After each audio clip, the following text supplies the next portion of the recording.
Where were you born, Jarren? Up in Perth. Were you? Yeah. So you've been down here most of your life? Since I was 6, yeah. Been here a long, long time. Too long, according to the missus. She's ready to get out. Is she from here? She's from over east. Yeah, but right. She's got the block down, Hope Town, so Yep. she's got her heart set on getting down there. He might be fishing with Brad before we know it. Never know. Down Hopi. You What a just team. need to put a house on it for me, there, Ah. and then I'll be down there. Is that what I got to spend the 300 grand That's on? it. I know a builder. He's a builder. True. Brad wants to split the 2 houses on the block. Maybe the transportable we can give to him. Yeah. I am, Jarren. Oh yeah, beauty. Oh, that hence the Chippy. That's it. No, I'm Chunk. Oh yeah, But I'm a chippy too, but he is too. And I'm chunky, more than him. that's what I was So wondering. you confused? I am confused. Chunk was my nickname. Ah, Kev, you should have put the record button on. We're having a good... I already put a record button on. he's onto it. That's all right. Okay. Okay. You're up. Come on. Welcome to the Hooked Pod. I'm Chunk. And I am the chippy. And today we are going to be talking to Jarren Becbloomer. Albany raised. Jarren's been in the fishing industry for about 18 years. He's a professional. He's actually fished in different areas of the South Coast, and he's also been in different fisheries. How's that sound, Jarren? Welcome to the pod. Sounds great, Shane. Good to be here. And what I was trying to say is you've fished for different types of fish, and these days it's not all under the one arm. There's different fisheries that are managed. How many have you fished in? Estuary fishing? Estuary fishing, done some shark fishing, And now you do a bit of hooking, a bit of hooking, which is what they call wet lining. wet lining, yep. That's And right. I did some stuff out of Shark Bay for a few years as well. Oh, you did a bit of mullet fishing. Bit of mullet I remember fishing. you going up there, yeah. So how did you get into fishing? Tell us, Jarren, all about when you were a young fella. You've been doing it 18 years and you're only a young fella now. When we first moved down to Perth, we bought a place not far from here. So my school holidays were spent on the jetty just down the road here. I'd be down there on my push bike and be down there basically all day. So that's That was the passion. yeah, that got me hooked. And then commercially wise, the old fisherman over the road, Huey Gilbert, sort of seen me being a bit of a scumbag, I suppose, when I was 16, 17, and decided to take me on a few trips. And He needed a decky, did he? he needed a decky, and I think I needed some direction, so it worked out well. Yeah. So he didn't want you sitting under the jetty. He wanted you sitting on the boat. Yeah. Oh, that's good. I got to know Huey for quite some time, and he was a bit of a character, old Huey. Unfortunately, he's not here anymore, but I got to know him 9 years ago, and he was a bit of a favourite of mine, coming into the shop and bringing us fish in. And I do remember you helping him out, and obviously he showed you a lot about fishing down here on the South Coast. Yeah, he sort of taught me the ropes over the years, and we had some great trips, a lot of fishing down the coast, camping trips. It was mainly small boat fishing and a bit of estuary fishing. Is that what he mainly did? Sharking, or did a bit of all sorts, hooking and... All sorts, yeah. Yeah. Well, it's pretty common with a lot of the older fishermen down here, and they'll still tell you that you almost have to do everything to survive. It happens in different seasons as well, doesn't it, when the fish are more prevalent and that sort of thing? Yeah. Different fisheries. Yeah. Yeah, you've got your, the salmon and herring season, there's still guys doing that now. I mean, that used to support whole families back in the day. That's right. They used to have a cannery down here for salmon, was it, or herring? Salmon. They'd canned salmon, and then, the big heyday was the tuna poling. Yeah, he told me some funny stories about his younger days, actually, when he used to be in Port Lincoln, and he used to go out and fix the net with the white pointers, putting the net in the tuna nets, and they were bringing them in for, a couple 100 kilometres off the coast, and he'd jump over and be sewing up the net with, after the white pointers taking a chunk out of the net to try and get it. And I thought, really? Yeah, out in the middle of nowhere, and you're over the side doing that sort of thing. He was he loved his diving. He loved all those sorts of things, didn't he? Yeah, they're pretty tough, those old fellas. I don't think you wouldn't catch me jumping over the side and stitching up a net surrounded by 100 tonne of tuna. Yeah. No. Plus you're about 100 k's off the coast as well. Doesn't sound like the best thing to be doing. No. So from then on you worked with him for quite some time? I used to work in forestry quite a bit here as well, but I'd just about always do the springtime hooking season with Yep. him up until I was about 27, and then I had my first boat built, just a small boat, and started to spend winters up just south of Carnarvon, mainly netting for mullet, mainly targeting mullet, Yep. brim and yellowfin whiting. You did all right up there? I had a nice holiday. Um, In the warmer weather. yeah, it was great to be out of Albany for the winter. Yeah. So what do you do these days? You've obviously out of forestry. You went and did a bit of mining. Unfortunately, the old mining over in Ravensthorpe hasn't survived again because of the commodity prices. So you're back in Albany sort of full time, and you're doing a bit of fishing now. And you've brought me a bit. And you've been over doing a bit of estuary fishing and doing a bit of hooking, pay the bills. Yeah, just try and work between the hooking and the estuary fishing, try and survive mainly. You must have some funny stories from over the years, especially with the old fella Huey. Can you recall any? Well, probably our most time I remember we almost sunk the boat once down the Doubtfuls. We'd been out hooking all day and had a reasonable catch on board. And it was only 200 or 300 kilos, but it's only a small 18-foot boat. And on the way back in near the Doubtful Islands, we got onto a few bonitos. So we put a few tubs of those on board, and we were getting a bit lazy. We didn't really tie anything up, having a bit of a yarn. And we seen Peter Kerr come past in his muley boat, going to look for some pilchards. So we thought, we'll go say good day. And Huey's hit the throttle, and we've hit the wake. And all the fish have gone to one side, and me and Huey have gone to one side, and the boat sort of hung there up on its side for a little bit too long to be comfortable with. But lucky enough, it came back down and with the water on the outside. Yeah, So that was good. That's definitely not one place I wouldn't like to go for a swim. No. Too many seal colonies. he was always a bit of a laugh. I mean, I remember even when my son went out with him, Brad said it was just a cracking time out there. He was always having a laugh, wasn't he? Yeah, your whole day was spent joking, really. You know, if you caught some fish, it was a bonus. He certainly enjoyed what he was doing, didn't he? And he really burlied me up quite well. I remember the first trip I went out with him, I think we got 10 or 11 jewfish over 10 kilos.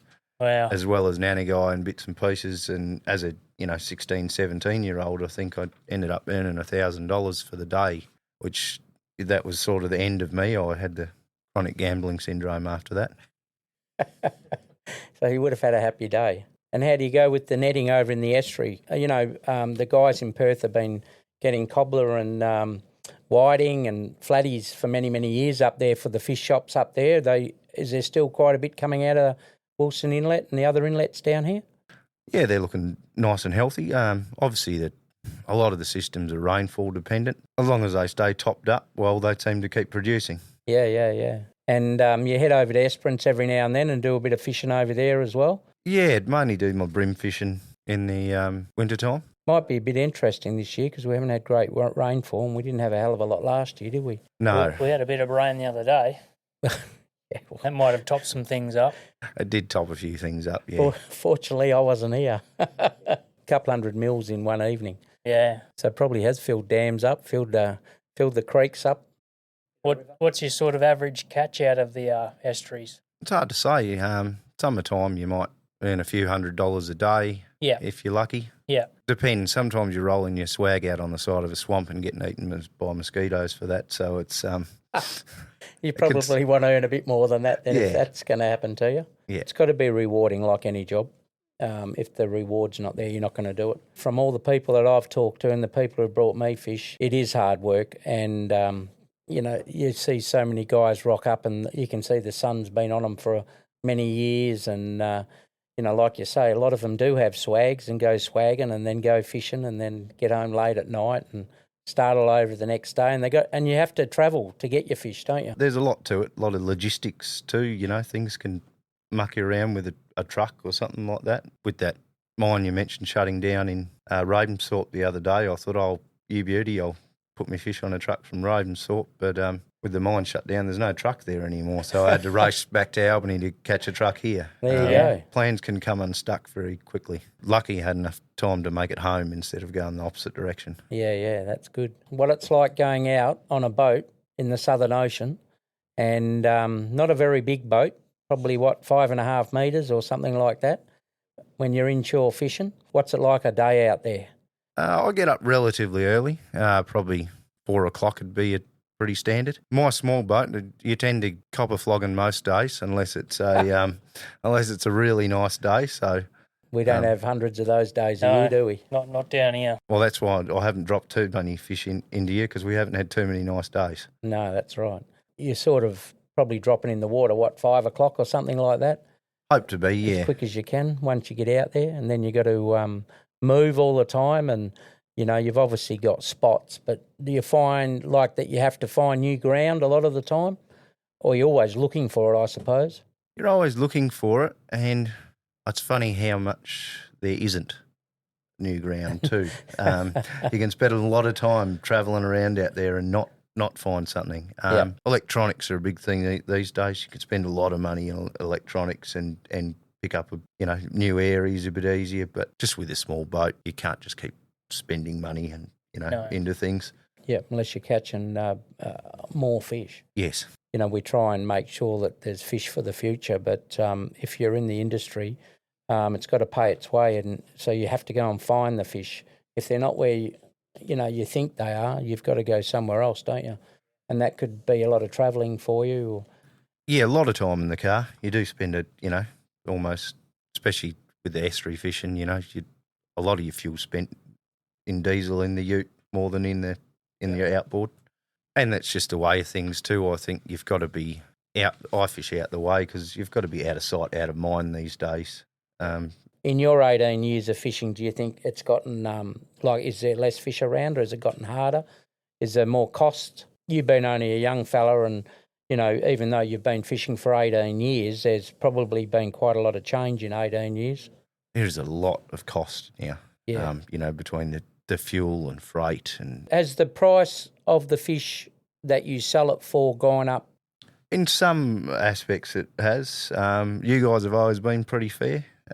You do send quite a bit to the market up in Perth, which is an auction still? Yeah, that can be good, but I mean, some of the fish prices are the same as they were in the 1970s. Yeah, cobbler's probably one of them. Unfortunately, yeah. I mean, I love a bit of cobbler. Whenever I speak to people, they tend to enjoy it, and where can I get some of that? It can be very disheartening. Well, we always try and look after the fishermen because we'd like the fish to be sold and eaten here in Albany, in Western Australia. So we try as hard as we can to give money back to the fishermen so we can get the fish, because if we can't get it, we can't put it on people's plates. So it's pretty important to us, because that's why we're trying to promote fishing, and we're trying to promote everybody in the fishing, not just in the professional but also in recreational fishing, to be able to go out and catch fish and enjoy it, because it's a fantastic resource that we have in Western Australia and Australia, and we want to make sure that people are able to get it. And I know it is getting harder, but we want to that's why we're talking to people like yourself. We want to find out why it's difficult for us to get fish. I suppose it is. While a lot of people like fishing, commercial fishing is hard. So you do get a lot of people come and they dip their toes in the water, and they thought they liked fishing, but they didn't like it that much. Like your missus says, she likes camping, but when you take her out with a swag for more than one night, she's not too happy. Got to have a shower. Yeah, needs a shower. Then what's your sort of limit with when you're looking at the weather and you go, the weather's doing that, I'm going to take a chance on that? Or in my small boat, I'm probably limited to anything over 15 knots. That's getting uncomfortable for me. Yeah, it depends on the direction too. You wouldn't go too far offshore in a northerly here, especially with the southern swell coming into it. It gets pretty steep. Or if you've had some easterlies blowing for a few days down here, you can get a real steep easterly swell. It's not very nice to operate in. No. Do you go out in rougher weather than all the older fishermen around here, because you are younger and fitter, and not so much, or they're sort of similar? Not in particular. No, some of those old fellas are definitely harder than I am. That's hard for sure. Hard as nails, and that's all they've ever known. That's for sure. Some of the estuary weather you go out in's pretty average. Yeah. Thunderstorms and hail, and probably that's the closest you come to sinking a boat, because the estuary fishing tends to be better when the weather's rough. Yeah. Yeah. But you're not facing swell lines and all that sort of stuff either. No, but you can still get in a lot of trouble in a small dinghy quite easily. Yes, you definitely can. Yeah. I haven't been to the bottom yet, but it's probably only a matter of time. Even if it's a couple of metres. That's it. Yeah, a couple of metres is still on the bottom. Yep. It sure is. Hard to get your boat back in. And that's one thing too. A lot of the time, you're on your own. That's another part Yeah, of it's a fishing. big challenge in itself, It's isn't another it? part of fishing, isn't Yeah. it? When you've got a small boat and it's only a one man show, that's a bit lonely too, isn't it? It can be lonely, but it can also be really peaceful too. Yep. Yeah. No one's yapping at you or anything like that. It's definitely probably the best part of it. Working, down the coast, and you've been fishing. No reception on the phone. Yeah. No reception, no one bothering you. Yeah, that is great sometimes. I imagine yourself, Shane, if your phone didn't go off for a day, you'd be pretty overjoyed. Bit busy man. Well, I had to go over east for the weekend, and so I sort of put it on very, very low so that I couldn't hear it too much, but it actually didn't go off that much, and I was very happy. Yeah. That's good. And I think the time difference, there was 3 hours time difference. I think that helped a lot. Yeah, it would have done. Tell us your worst experience out in the weather. When I first started fishing with Huey, fishing the Palin up, and you'd end up with some of the weather systems that had come down coming off the Stirlings there, it'd be about, it definitely felt like zero, but I remember being out there and being heavily hailed on for a while, almost to the point where you're putting a fish bin over your head because it was that sort of golf ball size hail. Filling the boat up. Yeah, that's not very pleasant. Once or twice, you can get caught out by these little fronts and things. You tend to fish a bit of rougher weather in an estuary, and it's amazing how big a wave can get in there when it starts blowing that hard that it's actually ripping the top off the water. But you can usually find somewhere to hide on shore for a bit. You've been away from it on a couple of different occasions, and obviously just done it part-time, and it looks like that you might be going to be doing a bit more of it now that the mining industry's gone down the gurgler down this way. Are you passionate enough to sort of think that you might be doing it for the rest of your working days? I'm hoping I can keep fishing full-time. Well, with a baby on the way in a couple of weeks, it adds a stressful factor. As a young person, you got to keep producing. I'm being realistic and thinking, when you look at the way it's gone, the fishing's gone in other states, that if I get 10 years out of it, I'd be quite happy. Do you think what does the future look like for the industry with everything that's been going on in the last few years here in Western Australia? Do you think we're going to have water to fish in? Well, I hope so. I mean, I'm worried that we're going to have less fishermen. And because in the 9 years that I've been here, whether it's fishermen or fish stocks, I don't think it's fish stocks as much. I think it's less people fishing. And it is getting harder with all the different regulations and, marine parks, things like that. And I just wanted to know your thoughts on it.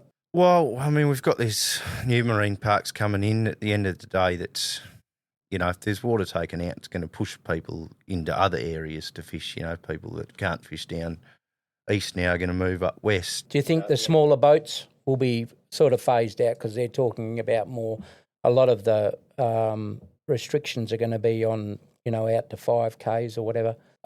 You need bigger boats, I suppose. You may need bigger boats, which these days people are starting to get out of bigger boats because things cost so much. So that may be why you're ending up with less and less fishermen, because you've got a lot of costs there. And it scares people at the end of the day. Your licence can disappear at a stroke of a politician's pen at the end of the day. So it's hard to borrow money from a bank or anything to get a bigger boat. You've really got to go work in another field to get the money before you go fishing. That's pretty dangerous for the industry when you talk about, you can have a licence one day and not have one the next. Even if they gave you money for your licence, I mean, still with all the cost of getting into it with a boat and everything else, you're going to lose out, aren't you? Yeah, what are you going to do with your boats and gear and things? I doubt they're going to buy them back off you. Well, no one else is going to buy it because they won't be able to use it, will they? So that's difficult, yeah. Do you think the government's ever going to help the fishing industry out? Not from what I'm seeing. If you look around the country, they're obviously cutting down with marine parks and stuff like that. Well, it's also quotas. Yeah. Quotas are going to go too. So it's already happened up north with pink snapper and stuff like that. As long as it's science-based management, at the end of the day, I'm all for it. You know, if I want to be able to fish in the future, so if Everyone something's they've done the research and they've done it properly, got all the numbers, whether the recreationals start reporting their catch eventually in bits and pieces too, so we can get concrete figures, then we can manage things properly without that. Yep. Yeah, just making sure it's done properly.